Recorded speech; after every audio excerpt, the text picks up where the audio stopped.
Hi, welcome to Tourism X, where we talk all things relating to the ever evolving ecosystem or the business arena of events, more so business events. I'm Gerard Davids, founder of TalkX TV, where we host a sub channel called Tourism X. And I'm joined today by Enver Duminy, the CEO of Cape Town Tourism, which is in essence a tourism promotion agency, to talk about the city's campaigns and strategies to stay top of mind of both event planners as well as delegates alike.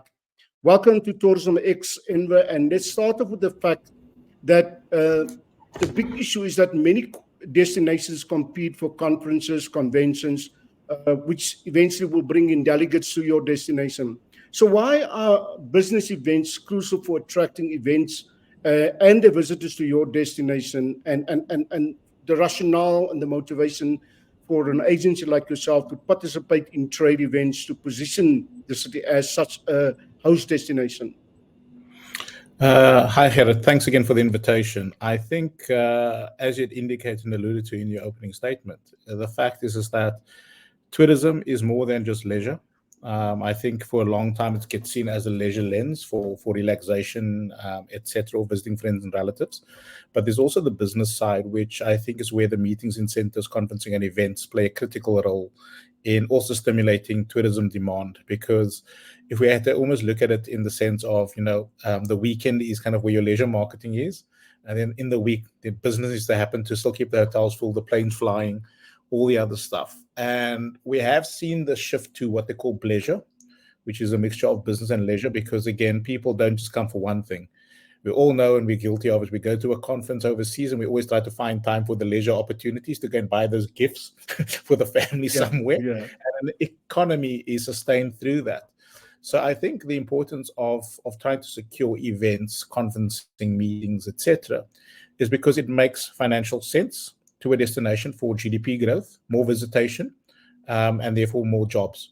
So it's not a complicated thing. And we want to make sure that all the capacity we have, from conferencing venues through to hotels, are always sustained for the entire week, not just through a leisure lens.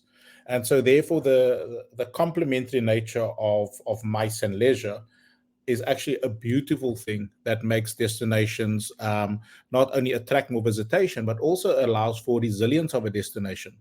Because when we're dependent or overly dependent only on the one, when there's a shock to it, you then struggle to kind of cover it with the other. So I see it as a beautiful symbiosis and a complementary system that is of value to any destination wanting to grow its tourism economy. But it's also an opportunity for a knowledge economy. So you touched on the fact that we look at it as a host city. So when we look at it as a host city, of course, we want to attract as many more delegates to our destination, many more visitors, and therefore we want to try and attract conferences, events of different industries into our destination, and then we host them across our city. And that's always beautiful. But at the same time, as Cape Town Tourism and other entities are like the Conventions Bureau, Wesgro, the National Conventions Bureau, South African Tourism, we all also have to kind of leave our destinations and go and promote ourselves at other trade shows in other destinations. So it's this continuous ecosystem that is not just about attracting people here, but also traveling to and participating in other trade shows, where we can, of course, put forward our case to host these events and conferences and events.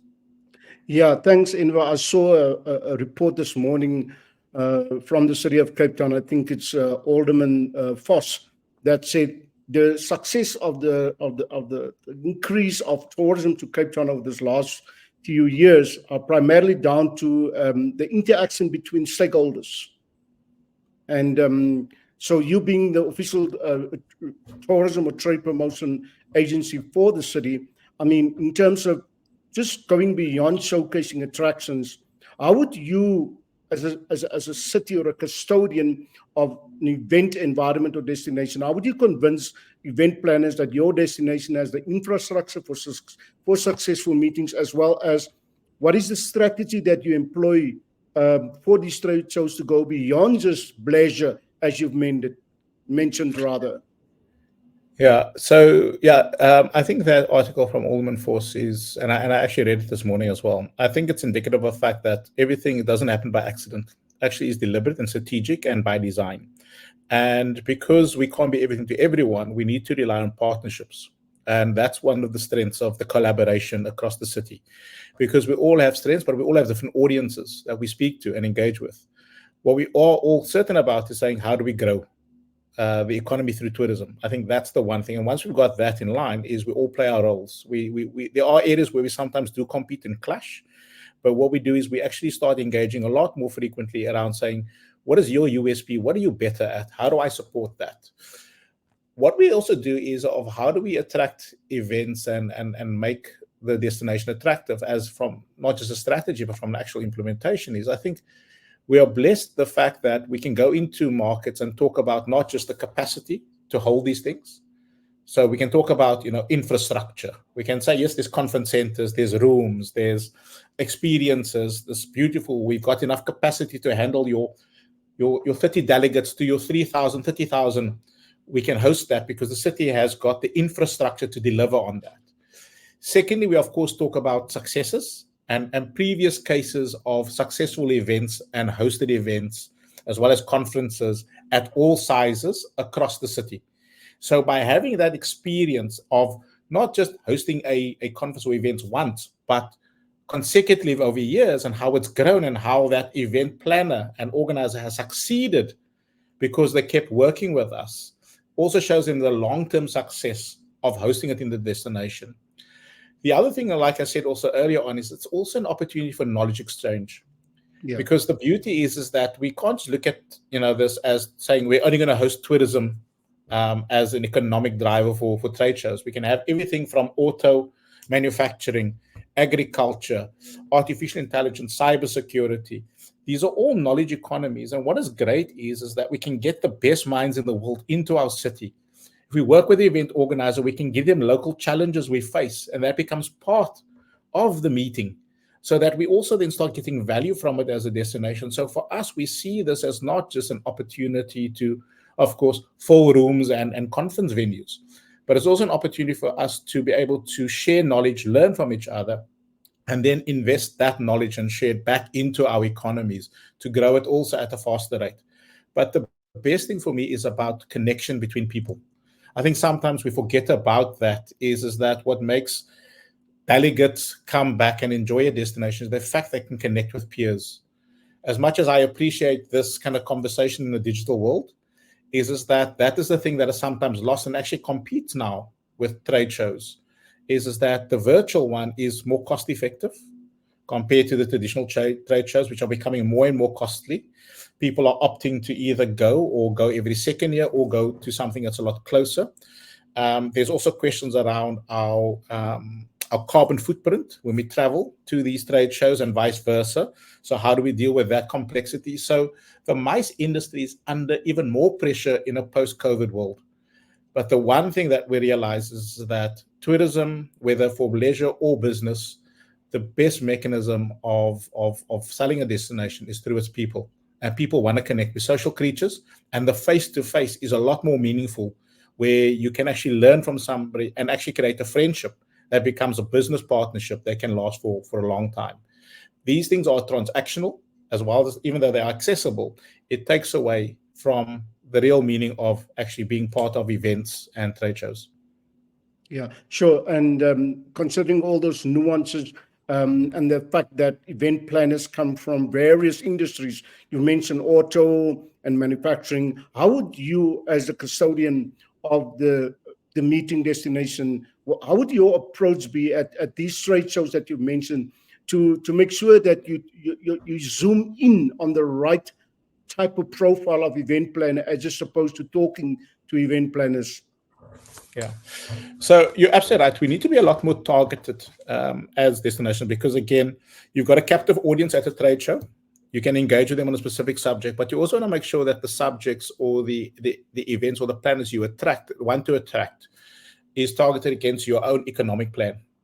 So if we understand that health is something that we want to be the best at, let's position it so we want to go for then kind of health as a special industry.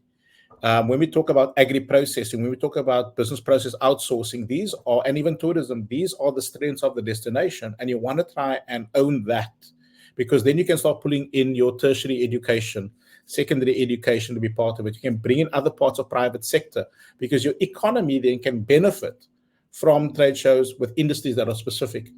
That doesn't mean we are not going to do things that are not specific to the economy. And a good example is mining in Daba. We've got no mines in Cape Town.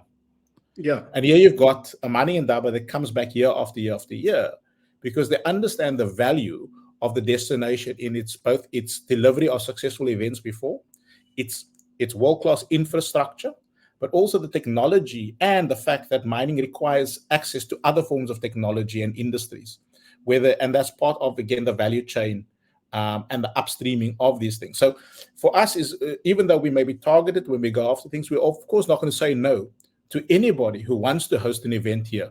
But what we will do is, again, of course, work quite closely with the conventions bureaus to understand what is their drive, what is their bids, and then making sure we can also spread the love, not just across the city when it comes to events and conferencing, and not just within the CBD, but also how do we sustain that throughout the year? Because one of the challenges always is that everybody wants to have it in the traditional high season. That affects costs and pricing, and therefore that becomes a contentious thing for event organizers, of saying things are becoming more expensive.